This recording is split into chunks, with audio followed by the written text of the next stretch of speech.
جب روحیں جسموں سے ملا دی جائیں گی اس کے بعد انسان کی کیا کیفیت ہوگی؟ عرض کرتے ہیں آپ کی خدمت میں.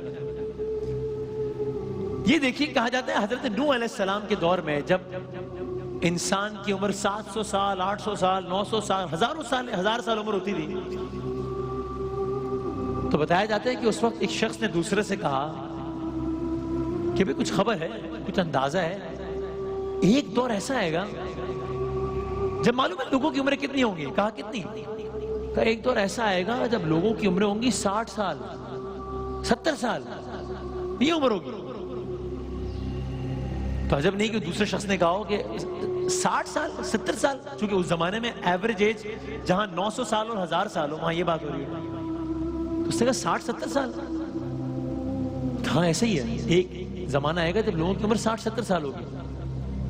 تو کہنے لگا 60-70 سال تو ہم ایسے ہی گزار دیتے ہیں، گھومنے پھرنے میں گزار دیتے ہیں.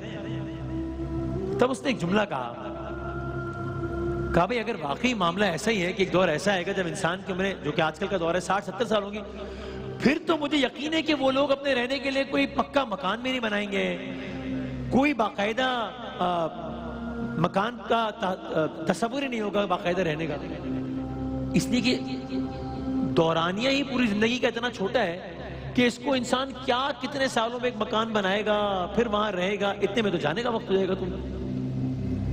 لیکن کسے کیا معلوم تھا کہ دنیا میں 60-70 سال گزارنے والا ہے انسان کہ جس میں بھی عمر کا ایک بڑا حصہ بچپنے میں گزر جاتا ہے، ایک بڑا حصہ بڑھاپے میں گزر جاتا ہے، بیماریوں کی نظر ہو جاتا ہے. کیا معلوم تھا کہ دنیا میں 60-70 سال گزارنے والا انسان کیا بنائے گا؟ آپ اس انسان کے سٹرکچرز کی رودات تو سنیے. یہ 60-70 سال رہنے والا انسان کیا بنا رہا ہے؟ برج خلیفہ بنا رہا ہے، $1.5 بلین کی لاگت سے.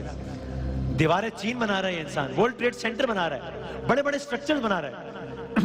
اور ظاہر ہے اگر اس سب کو بنانے میں کوئی حرام ذرائع استعمال ہو تو کوئی حرج نہیں ہے. لیکن اس کا پہلو یہ ہے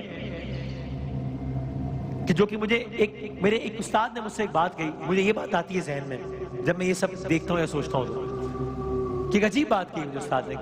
کہا بہت عجیب ہے کہ یہ دنیا کی زندگی جس کے بارے میں انسان کو یقین ہے کہ 50-60 سال سے زیادہ نہیں ہوگی، اس کی تیاری انسان ایسے کرتا ہے جیسے اسے یقین ہو کہ اس نے یہاں سے کبھی جانا ہی نہیں ہے. اور وہ زندگی جس کے بارے میں یقین ہے کہ وہ 50-60 لاکھ سال سے زیادہ ہوگی، اس کی تیاری ایسے کرتا ہے جیسے کبھی وہاں پر جانا ہی نہیں ہے. تو لیکن یہی انسان جب آخرت میں دوبارہ اٹھے گا تو کیا کہہ رہا ہوگا؟ قرآن مجید کی ایک آیت کا ترجمہ سنیں، سورہ روم کی ایک آیت کا ترجمہ سنیں. کہا جس دن قیامت قائم ہوگی اس دن مجرم قسمیں کھا کر کہیں گے کہ وہ ایک ساتھ یا ایک گھڑی سے زیادہ دنیا میں نہیں رہے. قیامت کے دن مجرمین کہہ رہے ہوں گے کہ تم دنیا میں کتنا عرصہ رہے؟ ایک ساتھ، ایک گھڑی، ایک دن، ایک لمحہ. تو یعنی ممکن ہے کہ جب اسی سیریز کے آغاز میں ہم نے حضرت عزیر علیہ السلام کا قصہ کی خدمت میں عرض کیا تھا، اصحاب کہف کا قصہ کی خدمت میں عرض کیا تھا کہ کس طریقے سے وہ 100 سال سوئے رہے، کس طریقے سے وہ ایک اندازے کے مطابق 309 سال سوئے رہے. تو حضرت عزیر اور اصحاب کہف کے واقعات سن کر حیران ہو جانے والے ہم انسان محشر میں خود یہی کہہ رہے ہوں گے کہ ہم دنیا میں ایک ساتھ کے لیے آئے تھے، ایک گھڑی کے لیے آئے تھے، اس سے زیادہ نہیں آئے تھے.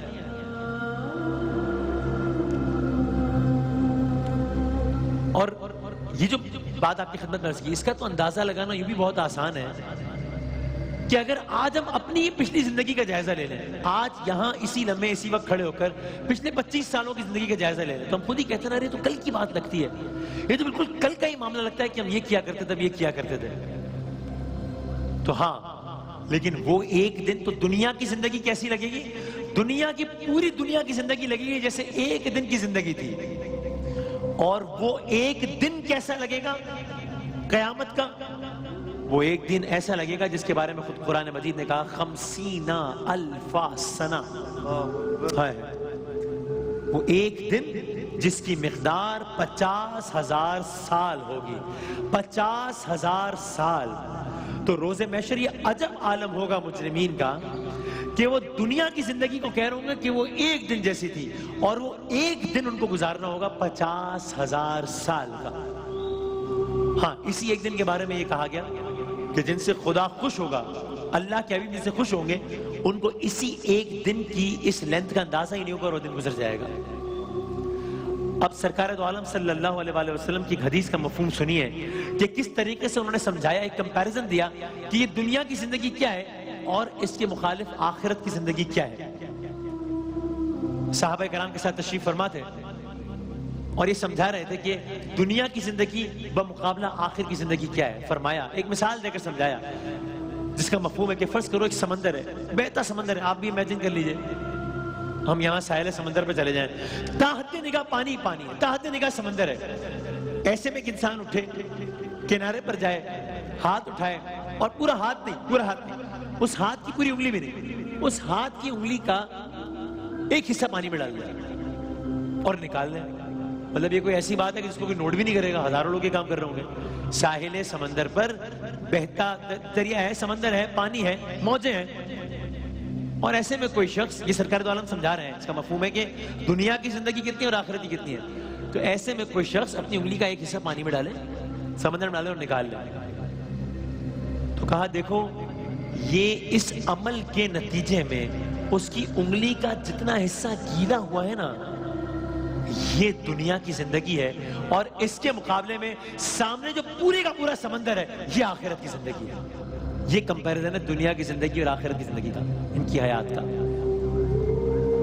اور آپ یہ بھی سنیے کہ روز محشر ایک عالم یہ بھی ہوگا کہ انسان کے وہی پیارے، وہی جگری دوست، وہی رشتہ دار کہ جن کے لیے ظاہر ہے ان سب کے لیے حلال ذرائع سے کوئی راحت فراہم کرنے کا تذکرہ کرنا، ان کے لیے کچھ ایسا کام کرنا کہ جس کے نتیجے میں ان کے لیے کچھ اچھا کیا جا سکے، اس کے لیے حلال ذرائع استعمال کرنا، اس میں حرج نہیں ہے۔ لیکن روز محشر یہ بھی عجیب عالم ہوگا کہ وہ رشتہ دار، وہ پیارے، وہ بیٹے، وہ بیٹیاں، وہ بچے، وہ اولاد، وہ جگری دوست کہ جن کے پیار میں انسان حلال حرام کی پرواہ کیے بغیر ہر کام کرنے کو تیار ہو جاتا تھا، جن کے پیار میں انسان جہنم تک خریدنے پر تیار ہو جاتا تھا،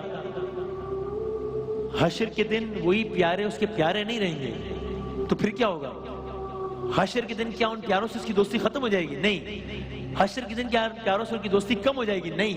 حشر کے دن کیا وہ پیارے اس سے لا تعلق ہو جائیں گے؟ نہیں۔ تو حشر کے دن کیا وہی پیارے اس کے دشمن ہو جائیں گے؟ ہاں، یہی کہا، دشمن ہو جائیں گے۔ کیا مطلب؟ یعنی کیا ماں بیٹے کی دشمن ہو جائے گی؟ کیا بھائی بہن کا دشمن ہو جائے گا؟ کیا بیٹا باپ کا دشمن ہو جائے گا؟ ہاں، اس انداز میں دشمن ہو جائے گا۔ قرآن مجید کی ایک آیت کا ترجمہ سنیے، سورہ معارج کی آیت کا ترجمہ ہے، کوئی جگری دوست کسی جگری دوست کو پوچھے گا نہیں، بلکہ نہ صرف یہ کہ پوچھے گا نہیں، بلکہ مجرم یہ چاہے گا کہ اس دن کے عذاب سے چھوٹنے کے لیے اپنے بیٹے فدیے میں دے دے، اپنے بیٹے فدیے میں دے دے۔ اور قرآن مجید کی آیت میں آخر آگے آتا ہے وَصَاحِبَتِهِ، اپنی بیوی، وَأَخِيهِ، اپنا بھائی۔ یعنی انسان یہ چاہے گا کہ اگر اس کی بچت اس صورت میں ہوتی ہے کہ اس کے بدلے میں اگر کوئی باپ یہ چاہے گا کہ اس کی بچت اگر اس صورت میں ہوتی ہے کہ اس کے بدلے میں اس کو اپنا بیٹا دینا پڑ جائے گا، تو کہے گا لے لو یہ بیٹا، اس کو عذاب میں ڈال دو لیکن مجھے بچا دو۔ اور یہ بات سمجھ میں آتی ہے اس طرح کہ ماحول کی تبدیلی کی وجہ سے انسان کے رویوں میں بھی تبدیلی آتی ہے۔ یعنی وہی انسان جو مال دولت جمع کرنے میں پاگل ہو جاتا ہے، حلال حرام کا بھی اگر خیال نہیں کرتا، لیکن جب مصیبت کی وقت آ جائے اور ایسا ہو کہ اس کے بعد دو آپشن ہو کہ بھائی یا یہ مال بچا سکتے ہو، جان بچا سکتے ہو، تو وہی مال دولت جس کے پیچھے وہ پاگل ہوا جا رہا تھا وہ کیا کرے گا؟ وہ کہے گا بھائی یہ مال چھوڑ دو، جان بچانی ہے، کیونکہ اگر جان ہے تو جان ہے، جان ہے تو مال ہے۔ لیکن محشر کے دن جب مرحلہ ایسا آ جائے گا کہ انسان کو اپنی جان کی پڑی ہوگی، تو اس وقت وہ یہ چاہے گا، اگرچہ ہوگا ایسا بھی نہیں، فائدہ اس کو اس سے بھی نہیں ہوگا، لیکن وہ انسان چاہے گا یہ کہ میں اپنا بیٹا اس عذاب میں دے دوں، لیکن اس سے اگر میری جان بخشتی ہے تو میں اپنا بیٹا دے دوں لیکن میں خود بچاؤں۔ لیکن ایسا ہو نہیں پائے گا۔ انسان ایک دوسرے کو دکھا دیا لیکن اپنی بیوی، اپنے بھائی، اپنے جگری دوست کی کوئی پرواہ نہیں کرے گا۔ تو بس جاتے جاتے مجھے ایک مثال جو میں نے اپنے ایک استاد سے سنی تھی، مرتضیٰ زیدی صاحب کا نام، اپنے استاد سے میں نے ایک مثال سنی تھی، میں وہ کوٹ کرتا ہوں اور پھر ہم بریک پہ جاتے ہیں، کہ وہ یہ کہتے ہیں، وہی دنیا اور آخرت کا کمپیریزن، وہ یہ کہتے ہیں، وہ سمجھانے کے لیے انہوں نے کہا، ہمارے کالج کے زمانے میں مجھے یاد ہے کہ وہ کہتے ہیں فرض کرو کیا آپ نے کہیں کسی منزل کی طرف جانا ہے، آپ نے یہاں سے مثلاً کوئٹہ جانا ہے، فرض کر لیجیے کراچی سے آپ نے چلنا ہے اور آپ نے کوئٹہ جانا ہے، اور راستہ جو ہے وہ بہت ہی ناہموار ہے، آپ کے پاس سواری بھی اچھی نہیں ہے، موسم بھی بہت گرم ہے، سمجھ لیجیے گاڑی کا اے سی بھی نہیں چل رہا، یعنی کوئی بھی چیز آپ کی فیور میں نہیں ہے، تو آپ کیا کریں گے؟ آپ کوشش کریں گے کہ وہ ساری چیزیں لے لیں کہ جس سے آپ کا یہ سفر جتنا آسان ہو سکتا ہو جائے. کیا مطلب؟ یعنی کہ آپ یہ کوشش کریں گے کہ بھئی پینے کا ٹھنڈا پانی ساتھ رکھ لیں تاکہ جب پیاس کا احساس ہو پانی پی لیں. آپ کوشش کریں گے اچھا اگر گاڑی کا ایسی نہیں بھی چل رہا تو کوئی پنکھا نما چیز ساتھ رکھ لیں تاکہ راستے میں تکلیف نہ ہو. ٹھیک، لیکن آپ اتنا ہی کریں گے نا، آپ یہ نہیں کریں گے کہ گھر کا اے سی نکلوا کے اس گاڑی میں لگوا دیں، یہ تو نہیں ہو سکتا ظاہر. آپ یہ تو چاہیں گے کہ کھانے پینے کی کچھ چیزیں ساتھ رکھ لیں، لیکن آپ یہ نہیں کریں گے کہ گھر سے اوون اور چولہے وغیرہ نکلوا کے گاڑی میں رکھ لیں. نہیں، یہ تو نہیں ہو سکتا نا. کیوں؟ اس لیے کہ آپ یہ کہیں گے بھائی سفر میں مشکلات ہیں، لیکن بہرحال یہ سفر ہے، منزل یہ نہیں ہے. یہ 10 گھنٹے کا راستہ ہے، 12 گھنٹے کا راستہ ہے، آگے منزل تو میری کوئٹہ ہے نا، میں نے وہاں جانا ہے. تو وہ جیسے تیسے کر کے گزارا کر لیں گے سفر میں، چونکہ آگے تو وہاں جانا ہے نا، منزل تو وہی ہے نا. اور راستے میں بھی اگر کہیں آپ کو تکلیف کا احساس ہوگا، تھکن کا احساس ہوگا، بھوک کا احساس ہوگا، گرمی کا احساس ہوگا، تو اب کیا کہیں گے؟ آپ یہی سوچ کے تسلی دیں گے کہ یار ٹھیک ہے 4 گھنٹے اور پھر تو وہاں پہنچ جانا ہے، وہاں اچھا انتظام ہے، وہاں پر ہوٹل ہے، وہاں پر آرام کر لینا ہے. کہا بس یہ معاملہ ہے دنیا، اس دنیا کا اور اس دنیا کا، کہ انسان یہ سمجھے اس دنیا کو کہ بس یہاں تو بس اس طریقے، یعنی اصل منزل یہ نہیں ہے، اصل منزل وہ ہے، لیکن انسان نے اس راستے کو اپنی منزل جان لیا ہے.